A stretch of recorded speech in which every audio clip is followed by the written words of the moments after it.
Memasuki awal musim penghujan yang dimulai bulan November, Desember hingga Januari nanti, Menteri Dalam Negeri Tito Karnavian memberikan arahan kepada para kepala daerah di Indonesia melalui Zoom meeting di kantor Kemendagri Jakarta Selasa siang. Dalam arahannya, Tito menginstruksikan seluruh kepala daerah di Indonesia untuk mengantisipasi bencana hidrometeorologi seperti banjir dan tanah longsor. Belajar dari bencana yang terjadi di Cilacap dan Banjarnegara, Tito meminta para kepala daerah untuk menginventarisasi titik-titik rawan longsor ataupun banjir, mengingat kondisi curah hujan yang cukup tinggi belakangan terakhir. Tadi kita juga memberikan briefing kepada daerah dalam rangka mengantisipasi bencana hidrometeorologi, bencana alam karena curah hujan yang tinggi.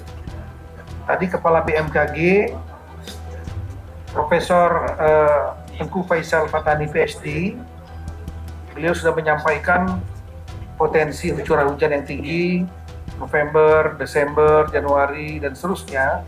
Kalau November, Desember, Januari ini diperkirakan daerah selatan, yaitu mulai dari Bengkulu, Sumatera bagian selatan, Jawa, Bali, NTB, NTT, selatannya Maluku sampai selatannya Papua. Diperkirakan curah hujan tinggi. Nah, yang kami perluas di samping mengingatkan kepada teman-teman di daerah tadi yang perlu mendapat perhatian khusus adalah Jawa dan Bali. Kenapa? Karena penduduknya besar. Kalau terjadi longsor di tanah kosong nggak apa-apa. Tapi kalau terjadi longsor di daerah pemukiman itu rawan. Oleh karena itulah kita menyampaikan tadi kepada seluruh kepala daerah.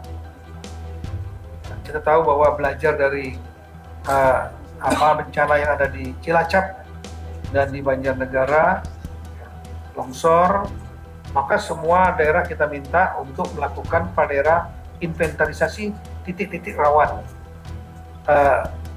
longsor atau banjir karena curah hujan yang tinggi ini.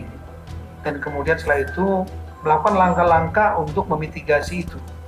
Misalnya penguatan daerah longsor, kalau memang nggak bisa ya masyarakatnya direlokasi sementara.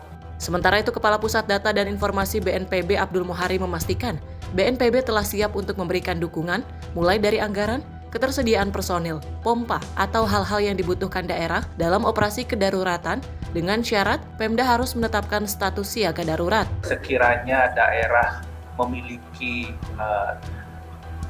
kebutuhan untuk dukungan dari pemerintah pusat, maka BNPB sudah membuka ruang untuk bisa mendukung alat perangkat personil dan anggaran untuk fase-fase kontingensi jelang kedaruratan atau fase kesiapsiagaan yang sudah dalam fase musim kemarau ini. Bentuknya macam-macam, bisa untuk ketersediaan personil, ketersediaan pompa misalkan, atau hal-hal yang memang nanti dibutuhkan daerah dalam operasi kedaruratan. Tetapi syaratnya tentu saja pemerintah daerah menetapkan status siaga darurat. Inilah yang membuka pintu nantinya pemerintah pusat melalui BNPB khususnya bisa menggunakan anggaran dana siap pakai untuk mendukung kesiapsiagaan di daerah.